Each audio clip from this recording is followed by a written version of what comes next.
Hi guys, welcome back to Unit 4. This is going to be Lesson 6, where we're continuing to explore the power of descriptive language. Today, we are going to focus especially on interpreting just word choice for character and setting. So we have done several lessons doing imagery and word choice or diction, both for setting and character. Today we're going to focus in on just word choice and extending that to character and setting. So additional practice, we're just really taking ourselves through different exercises that can really just help us learn about imagery and diction and character and setting and kind of doing different focuses. So, we're just kind of jumping around here. So today's focus, I guess, could really be diction, but we're extending it to that interpretation of character and setting. So this will be a short lesson. I'm going to give you an example, and then I'm going to ask you to do your own example.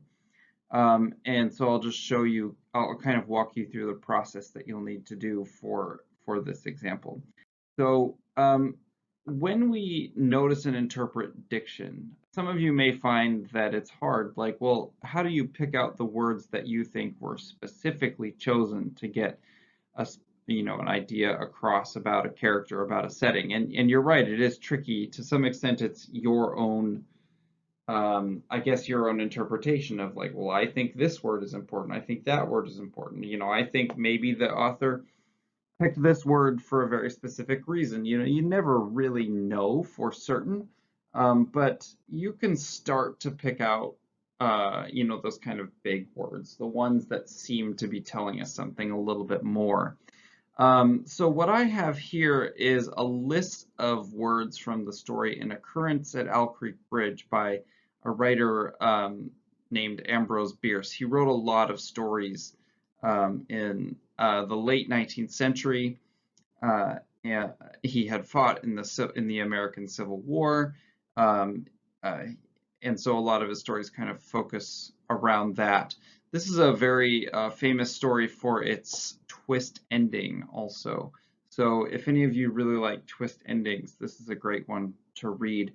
I won't spoil it here, but I will show you kind of how the words may imply a twist ending. So let's look at this. So I have this list of, 24 words that I have specifically chosen.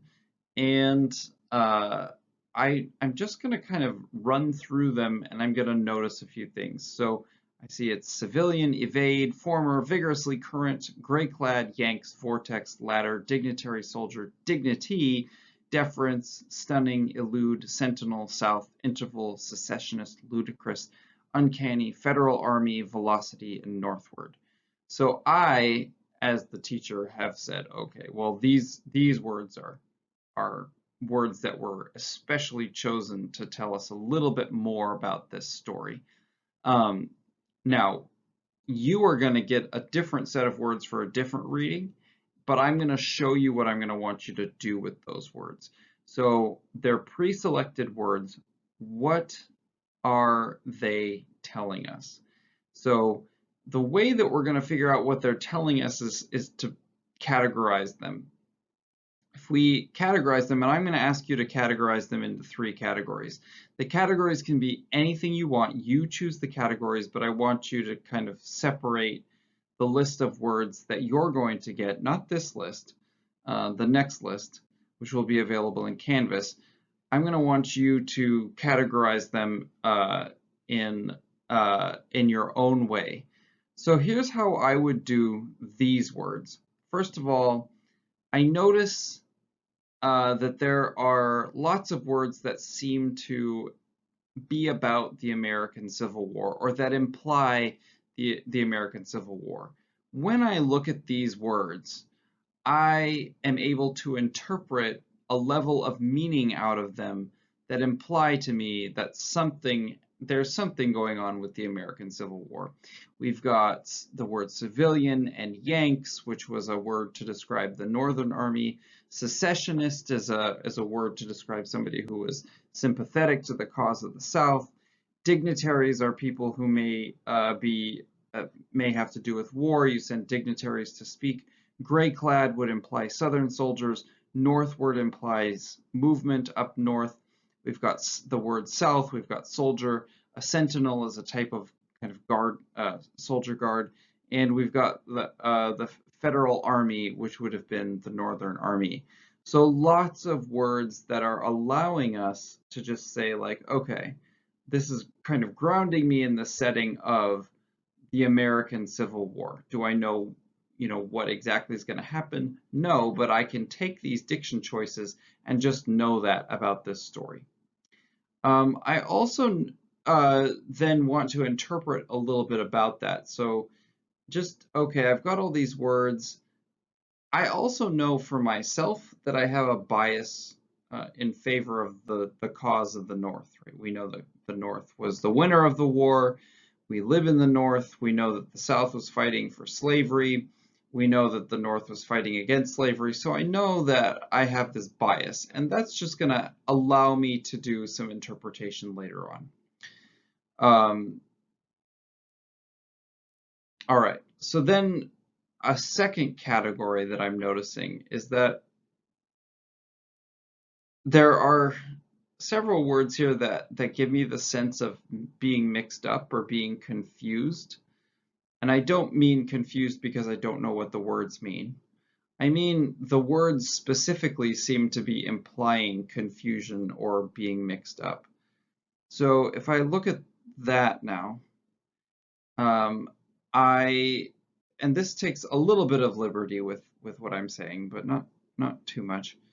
The words evade, former, latter, elude, vigorous, current, and in that case, I'm looking at the word current, and I'm thinking more like the current of a river, since it goes from one place to another. Velocity, again, movement of one place to another. Interval, between places, one place to another. So there's all of this kind of like, kind of running around and movement from one place to another, and evasion and illusion and speed and current, and it all just kind of seems kind of a bit of a mess and a bit of a, kind of running from place to place and being swept along. And so the thing that I can interpret out of that is that it seems like there's going to be some intense, maybe some disorientation, but definitely some action here, right? Like that there's just something is going to happen and it's going to be kind of action packed, but it's also going to be a bit crazy, right? Like a little bit mixed up. The last category that I've decided on is descriptions, words that seem to describe a person or a character. Now this again requires a little bit of extra. Oh, vortex should have been on the previous list also. I screwed that up.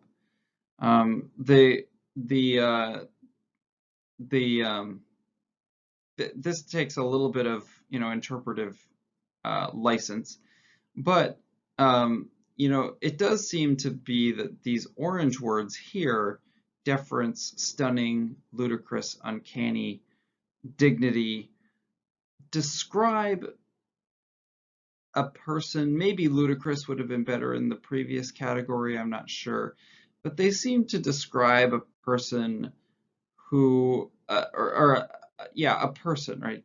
Deference is what is when you show that you respect somebody, you defer to them, or you allow them to make decisions. Stunning and uncanny and dignity are all kind of descriptions of a person that I see kind of as proud or prideful.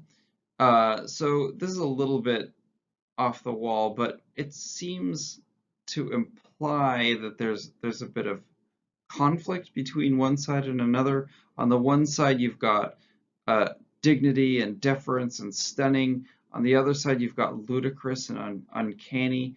So I wonder if this is a person who's struggling, internally, or struggling with his expression of himself. I'm not quite sure, but that's kind of the sense that I'm getting. And so then the last thing that I want to do is take all of this, what I've noticed about these words, and just, kind of try to figure out what these words tell me about the setting and the character. And I'm going to do that in one sentence. I'm going to say, using what I have noticed about these specific diction choices, I think they imply that the setting of the story will be during the American Civil War and that a character will experience disorientation as they deal with a conflict that asks them to choose sides. So all of that comes from what I'm just noticing about these words, right? Now I can tell you, because I've read the story, obviously, that that's a fairly good assumption. Um, it's hard for me to write something that isn't a good assumption since I know the story, but I think that that assumption is fairly well supported by what I'm noticing in these words, just by noticing, the types of things that come up from these words. So that's what you're going to do in your practice today. You're going to get a list of words. I'm going to ask you to categorize them into 3 categories, and then I'm going to ask you to interpret those categories. What are you getting from those categories, and to write your interpretation of the setting and the character based on how you interpret them. So that work will be done with a selection from the reading "All the Light We Cannot See" by a guy named Anthony Doerr, and you'll see the list on Canvas when you log in.